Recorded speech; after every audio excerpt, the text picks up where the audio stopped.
Hi, welcome back to the channel. I'm Michelle, and today I want to talk to you about some struggles my family's had with celiac disease lately.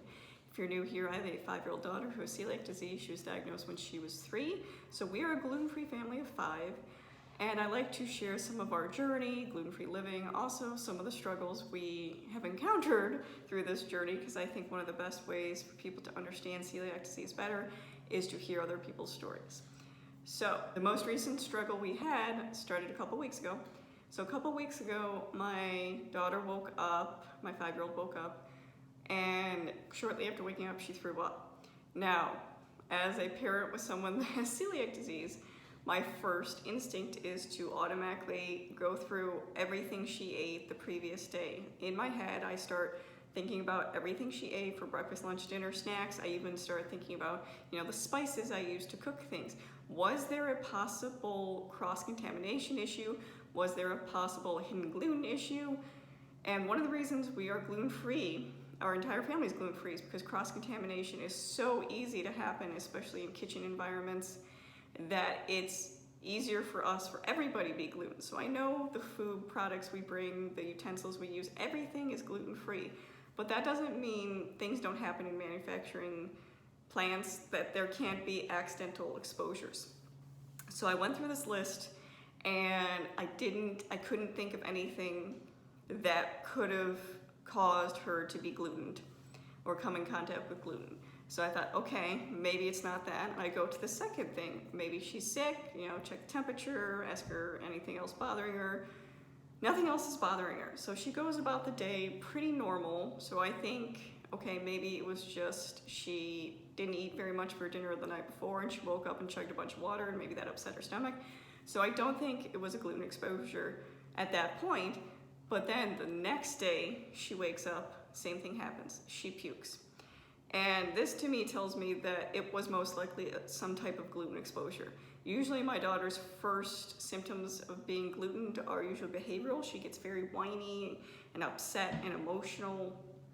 And then the stomach issues and the gastrointestinal issues come after that.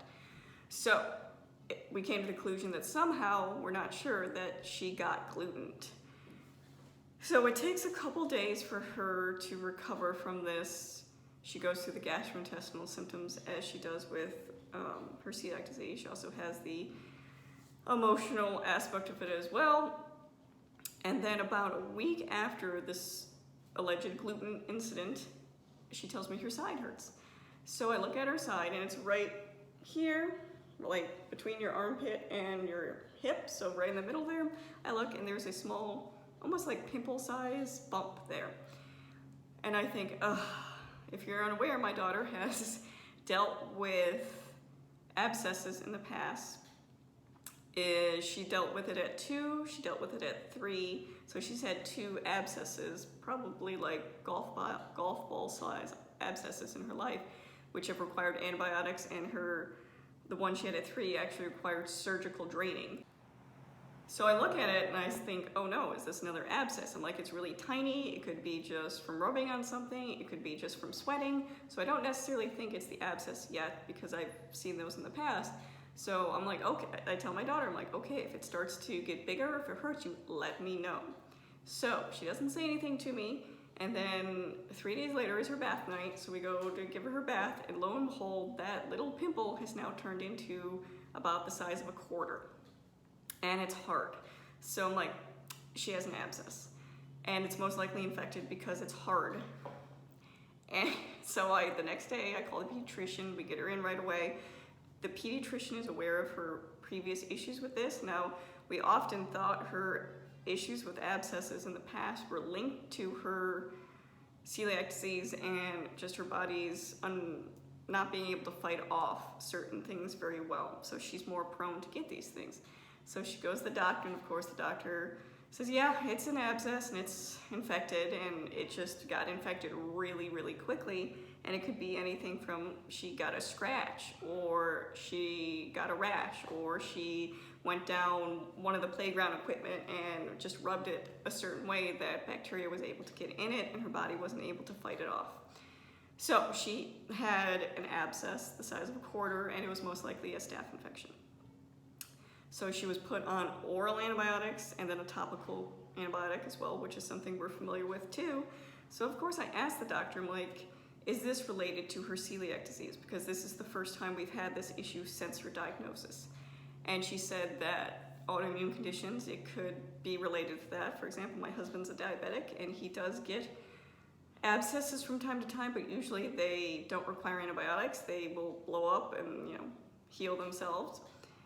And she said it could be related to that. I mentioned that she was recently gluten. I wonder, and I asked, is that related to a gluten exposure? Maybe her immune system was just frantic already disrupted, and then this bacteria entered her body. She said it was a possibility that she is not an expert with celiac disease. She only has one patient in her entire practice who has a wheat allergy, not even celiac disease. So this is her first time dealing with a patient with celiac disease, so she can't really lead me any which way. And this is what's really frustrating as a parent, that even our medical professionals are not trained in these situations. Now there are some hospitals and children's center that have celiac teams. They have a dietitian, they have the main primary doctor, they even have mental health specialists to help with the struggles of the mental health of having celiac disease. But we don't live anywhere near that. We live in a smaller town, so this is our local pediatrician.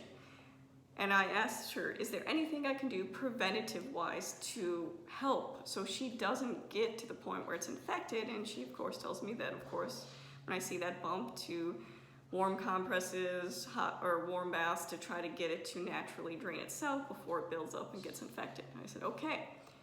So my daughter later that week actually had her appointment with her GI specialist. She sees a pediatric GI doctor because of her celiac disease.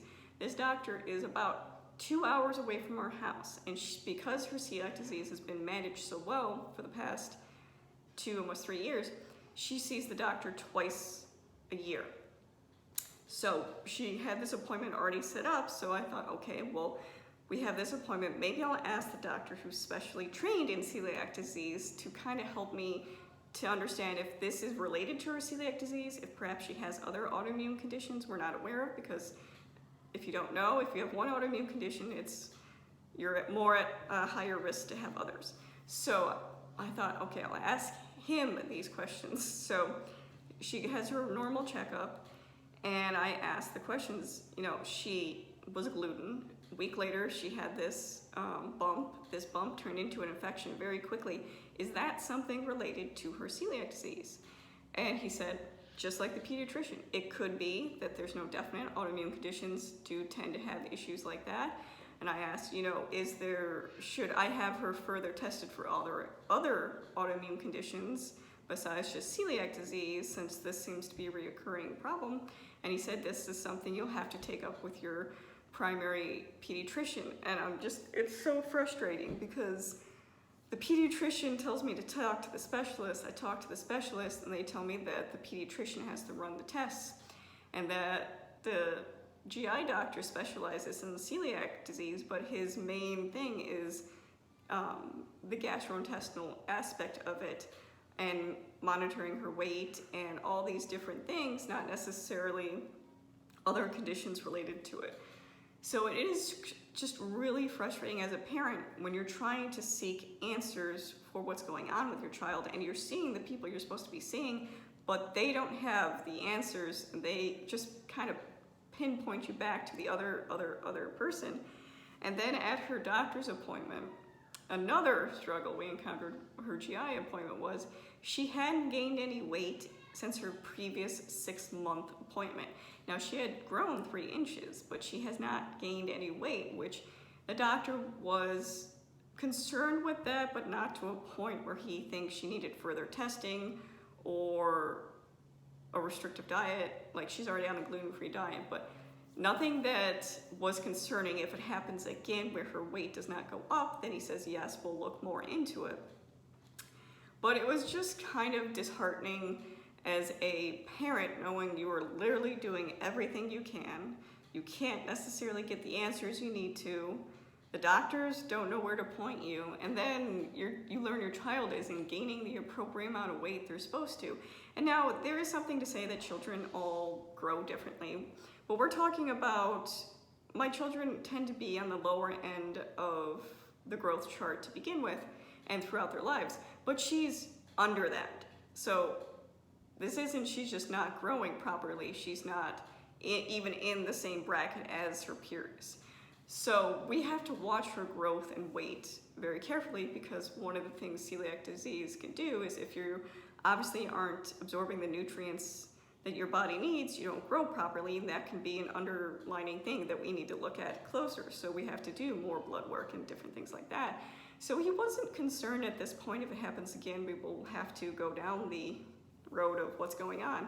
But it's just like dealing with this infection, not being able to figure out where it's coming from, and then dealing with the fact that she might not be getting things that her body needs, but I'm literally doing everything possible. I make every single meal. We don't go out to eat. There's no cross-contamination that I'm aware of that's happening. We've replaced all of our pots and pans, but it's just hard. It's hard as a parent. I'm sure it's hard for my daughter too, getting these abscesses, getting gluten. It's not something that's easy for her, and this is why I share these struggles, so people understand that it's not easy for the person with celiac disease. It's not easy for the caregivers or the family members of that person with celiac disease, that even after you're diagnosed, there are still questions that come up and people don't have those answers, and you have to still continue to advocate for yourself or for your loved ones to get those answers. So she's doing much better now. The antibiotics did clear up the infection quickly. One thing I will mention though is oral antibiotics have to be gluten-free. A lot of children's antibiotics or children's medicine in general have flavorings in them which can contain gluten, if you did not know. So I remember when the doctor put in the order, I said, okay, she has celiac disease. You need to make sure that the medicine is gluten-free. And she says, okay, I'll do the research. And then I go to pick it up at the pharmacy, and the pharmacy asks if I have any questions, and I said, yes, I'd like to make sure that the oral antibiotic is gluten-free. My daughter has celiac disease.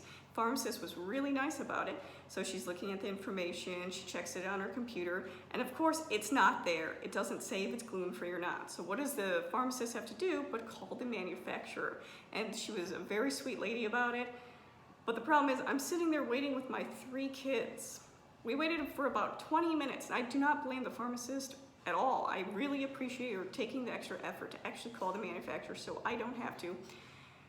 But it was very hard maintaining all 3 of my children in the pharmacist's waiting area, trying to make sure that the medicine my daughter needs to clear up an infection she has, she can actually physically take. So the pharmacist finally gets through to the company, gets the information, and yes, it was gluten-free, so she was allowed to take the medicine. But again, that's just a further frustration of having celiac disease, is that even your medicine, the things you need to take to keep you healthy, could potentially have gluten in it, and they're not even labeled, that it's not even in the pharmacist's computer, that they have to actually physically call the manufacturer to make sure that it's gluten. So it was a very frustrating couple weeks, but like I said, my daughter is better now. We're keeping an eye on her. She does everything she can to prevent these things, but unfortunately, it's just one of those things that comes with her celiac disease. And I hope that you find this informative and helpful, and you understand a little bit better about what it's like to live with celiac disease. If you have any questions, leave them down below. If not, thank you for watching.